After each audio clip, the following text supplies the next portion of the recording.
이번 시간에는 주택임대차보호법 소액임차인에 관해서 말씀을 드리겠습니다. 일단은 우리가 경매를 받을 때 통상적으로 지금 권리관계를 분석을 하는데, 권리관계라는 거는 이제 등기부 등본상에 최선순위 저당권에 대해 가지고 우리 최선순위보다 밑에 지금 하위 후순위로 있다 그러면 이제 말소가 되는 그걸 얘기하는 거고, 두 번째는 임대차 부분에 대해 가지고 임대차 이 사람이 임차인이 대항력이 있는지 여부하고, 대항력이 없다 그러면 소액 임차인인지 여부를 이제 확인을 하는데, 대항력이 있다 그러면 당연히 인수를 하는 거고, 없다 그러면 인도명령 대상자니까 필요가 없어요. 그런데 소액 임차인 같은 경우에는 그 소액 임차인이라는 기준이 계속 변해왔어요. 소액 임차인이라는 게 여기서 보듯이 1984년부터 시작해가지고 지금 2018년 개정되기 전까지 계속 이제 금액이 올랐겠죠. 당연히 그 서울만 기준으로 한다 그러면 3,300만 원에서 지금 상황에서는 지금 18년 이후로는 1억 1천만 원 이하라 그러면 소액 임차인이라고 보고 3,700만 원까지 우선 변제를 해줘요. 지금 그러니까 지금 2018년 9월 기준으로 이후에 어떻게 적용이 됐냐면 1억 1천만 원 이하라 그러면 보전금 1억 1천만 원 이하라 그러면 3,700만 원까지 보호를 해준다는 거예요. 보호해준다는 의미가 뭐냐면, 일단 여기서 보호해준다는 의미가, 예를 들어 가지고 저당권이 설정이 돼 있는데 저당권 설정 이후에 전입한 사람이 있다 그러면 이거 저당권이 언제 설정됐는지를 봐야 되는 거예요. 그래서 지금이라 그러면 2018년 9월 18일 이전이라 그러면 이전 규정을 적용을 하는 거고, 이전 규정이라 그러면 여기에 2016년 이때를 얘기하는 거고,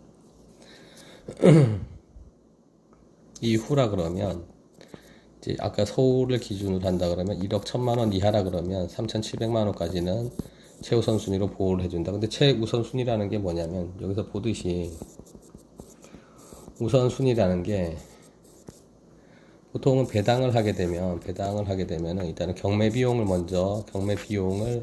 일단은 지금 환급을 해주고, 두 번째는 뭐 국세라든가 해당세가 있으면 당해세가 있으면, 당해세라는 건 그 건물에 대해 가지고 직접 부과되는 세금이 있다 그러면 그 부분을 일단은 영순위로 일단 다시 배당을 하고, 세 번째부터 이제 물건에 대해 가지고 물건은 이제 순위를 따져 가지고 배당을 하게 되는 거고, 네 번째는 이제 채권 같은 경우 뭐 가압류라든가 들어왔을 때 채권자들이 있으면 이건 안분 배당하는 거죠. 안분 배당 말 그대로 금액 따라 가지고 안분 배당을 하게 되는데, 일단은 최선순위 변제를 임대차보호법에서 이제 그 정책적인 거죠. 이건 정책적인 건데, 소액 임차인이 있다 그러면 소액 임차인이라 그러면 이 사람을 갖다가 이제 영순위로 보호를 해주겠다는 거예요. 보호한다는 의미는, 예를 들어 가지고 5억짜리 지금 5억짜리 부동산이 있는데 여기에서 이게 3억에 낙찰이 됐다 그러면 낙찰 금액의 2분의 1인 1억 5천 한도 내에서 여기에 여러 가구가 살고 있다 그러면, A, B, C, D가 살고 있다 그러면 이 4명에 대한 합친 금액이 1억 5천만 원 한도 내에서 최고 순순위로 변제를 하겠다는 얘기예요. 그래서 요건은 그렇게 되지. 소액 임차인이라 그러면 이제 봐야 될 게 뭐냐. 첫 번째가 일단은 최선순위 저당권이 언제 설정이 됐는지 봐가지고, 최선순위 저당권에 따라 가지고 지금 보호해야 되는 금액이 바뀌니까, 금액이 이제 변경이 되니까 이걸 봐야 된다는 거고, 두 번째는 이 사람이 1억 1천만 원, 지금 예를 들어서 2018년 이후라 그러면 1억 1천만 원에 대해서 3,700만 원을 보장을 해주는데, 이 3,700만 원을 지금 모든 임차인이 합친 금액이 이 낙찰 금액의 2분의 1 한도에 들어오느냐 이거예요. 그래, 이런 2분의 1 한도에 들어온다 그러면 다 배당을 받는 거고, 이걸 넘는다 그러면 이제 배당을 못 받고 일반 채권자가 되는 거죠. 그 나머지 부분에 대해서는. 그래서 정리를 하자면, 첫 번째가 이제 그 입찰자 입장에서 생각해야 될 게 뭐냐면, 입찰자 입장에서는 그 임차인이 있는데, 임차인이 대항력이 있다 그러면 인수를 하는 거고, 없다 그러면은 소멸을 하니까 인도명령 대상자가 되는 거고, 두 번째는 뭐냐면 소액 임차인을 구분을 해야 되는 게, 이 사람이 2018년 9월 18일 이후에 저당권이 설정이 되고, 저당권 설정이 되고, 이후에 전입이 돼 있다 그러면 전입신고하고 당연히 이제 전입신고를 하고 이사를 해야 되는 거죠. 이사를 해야 되는데, 여기도 요건이 나와 있어요. 보면은 지금 주택 소액 임차인 최우선 변제금은 주민등록 전인과 건물의 인도가 있어야 합니다. 이 얘기는 대항력이란 거죠. 대항력. 우리 흔히 얘기하는 대항력. 대항력은 당연히 있어야 되고, 이제 기준 금액이라는 게 2018년 9월 18일 그 선순위 저당권이 설정이 됐고,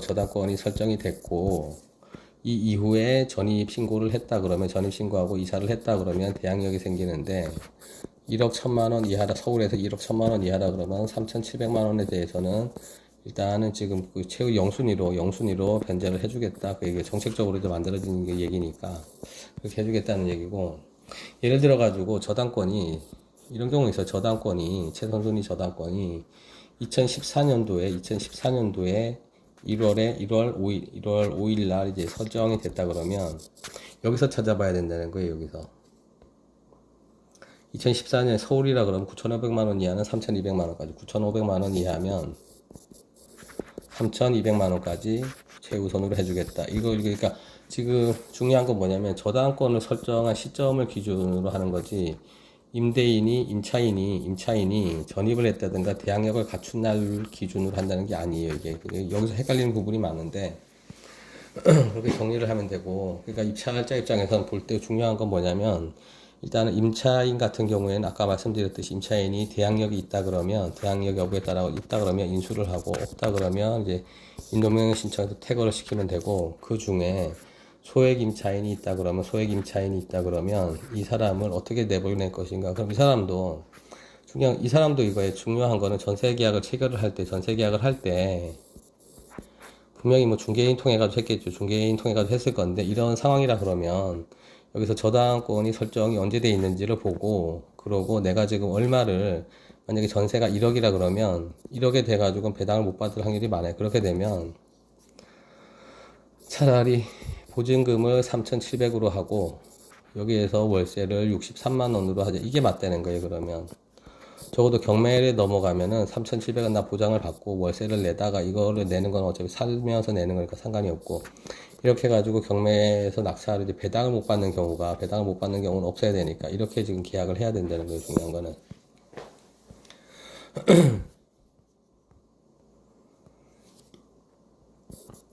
그래서 입찰자 입장에서 봤을 때는 소액 임차인은 크게 중요하진 않은데, 문제는 뭐냐면 이 사람이 5천만 원에 대 가지고 전세를 들어와 있고, 지금 상황이 저 천순위 저당권이 2019년도에 설정이 돼 있기 때문에 대략 이제 1억 1천만 원 이하면 3,700만 원가 얼마죠?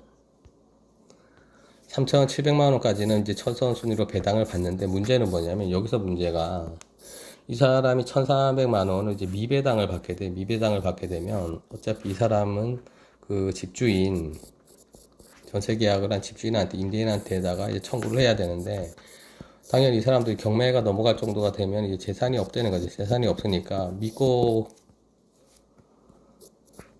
여기서 믿고 지금 저항할 사람이 이 사람밖에 없는 거예요. 그러니까 낙찰자한테다가 1,300만 원을 안 주면 이제 못 나가겠다. 이제 명도 저항을 하는 거죠. 명도 저항을 하게 되면.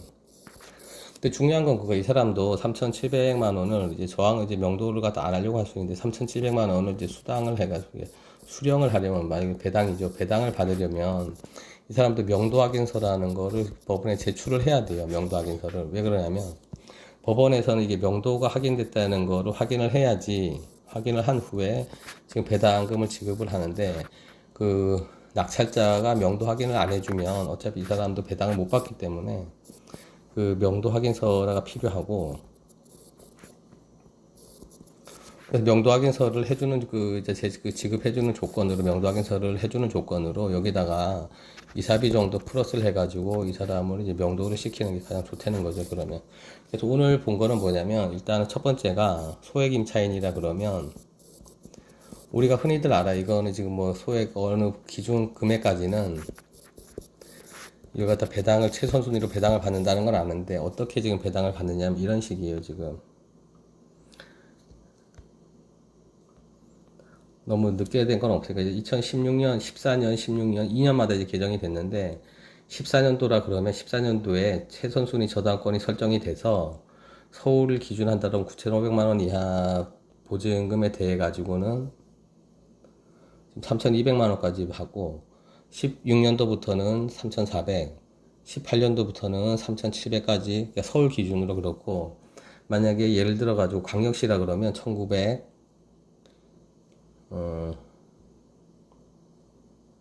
2,000, 2,000, 2,000. 지금 광역시는 계속 2,000이고 이 표를 한번 찾아보면 된다는 거예요. 소액임차인폐 그 기준표를 찾아보는데 첫 번째가 뭐냐면 최선순위 저당권이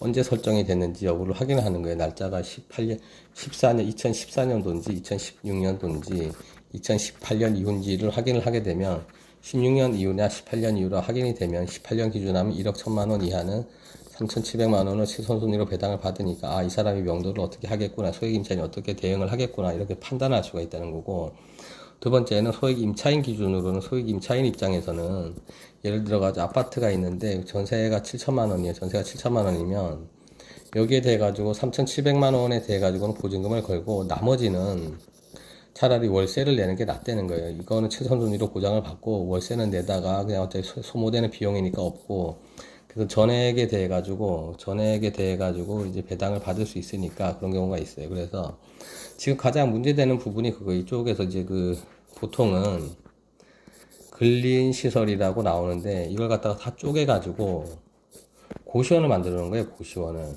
근데 고시원을 만드는데 문제는 뭐냐면 위반 건축물로 등재가 돼 있어요. 위반 건축물로. 건축물 대장을 떼보게 되면 위반 건축물로 이제 등재가 돼 있는데 이걸 갖다가 여기서 이게 사실상 10억짜리 건물이에요. 10억짜리 건물인데 은행에서 대출을 5억을 받았고 여기서 방이 25개인데 전세 보증금을 4천만 원씩 10억을 받은 거예요. 4천만 원씩 10억을 받은 거예요. 그래서 이 사람 그러니까 소유주 입장에서는 10억짜리 건물에 15억이라는 게 대출금하고 보증전세 전세 보증금하고 다 합쳐가지고 15억을 이제 여기서 인출을 했으니까 자기는 아무런 지금 이해관계가 없게 되는 거예요. 차라리 건물 가액보다 더 받은 거죠. 근데 문제는 뭐냐면 이거 임대차 계약을 체결할 당시에 임차인이 당연히 이제 25명이 되겠죠. 25명이 4천만 원씩 계약을 했으니까 여기가 서울이라 그러면 4천만 원 이하니까 3,700만 원까지 보장을 받는 경우가 있어요. 그런데 이게 예를 들어 가지고 광역시라든가 지방이라든가 하면은 받을 수 있는 금액이 2천만 원, 1,700이에요. 2천만 원까지, 1,700만 원까지인데 웃긴 건 뭐냐면 중개 사무실에서도 이런 사실을 고지를 안 해줘요. 고지를 안 해주고 그냥 보통 이제 이런 방에는 세면기하고 이렇게 변기는 있는데 주방 시설이 없어요. 주방 시설이 없지 당연히. 그래서 주방 시설이 없고 공동으로 주방을 사용하게 되는데 공동 주방을 사용하다 보니까 여기서 식사는 안 되고 그냥 여기서 말 그대로 고시원이죠. 고시원. 원룸이 아니고 고시원인데 25명이 있는데 25명이 4천만 원씩 이제 보증금을 걸었으니까 이 사람은 서울이라 그래도 3,700만 원밖에 배당을 못 받고 300만 원은 이제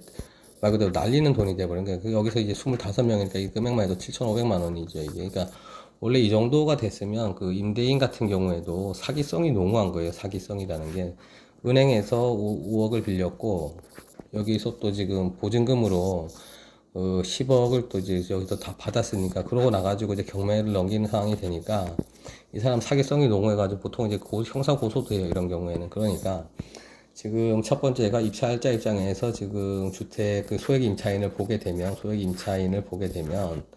이 사람을 어떻게 처리할 건지, 그리고 이제 여기서 무기라는 거는 지금 명도 확인서라는 게 있으니까 쉽게 처리할 수가 있고, 두 번째는 지금 소액 임차인 입장에서 볼 때는 아까 누누이 말씀드리지만 지금 여기서 이게 문제가 있는 부동산 같다 그러면 절대로 보증금에 대해서 소액 임차인에서 최우선 변제되는 금액 범위를 넘지 말라는 거예요. 그래서 그렇게 체결을 하면은 일단은 손해보는 상황은 없으니까 이렇게 그래서 입찰자 입장에서는 이런 부분을 확인을 하시면 되고, 소액 임차인이 지금 전세 계약을 체결할 때는 어차피 전세가 안 된다 그러면, 전세로 지금 보증금을 다 못 받는 경우라 그러면 소액 임차인 범위 내에서 지금 배당받는 범위로 보증금을 정하고, 거기다가 월세를 차라리 더해서 이렇게 계약을 체결하는 게 나중에 문제 소지는 없고 배당을 다 받을 수 있다. 100% 배당을 받을 수 있다. 그 말씀이에요. 그래서 일단 오늘 말씀드린 건 지금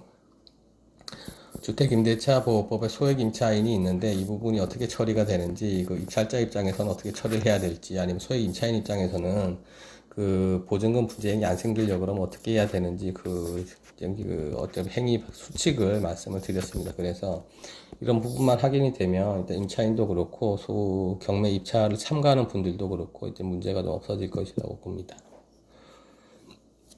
내용이 유익하셨으면 일단 구독과 좋아요 눌러주시면 다음 동영상을 제작하는 데 많은 도움이 될 것 같습니다. 고맙습니다.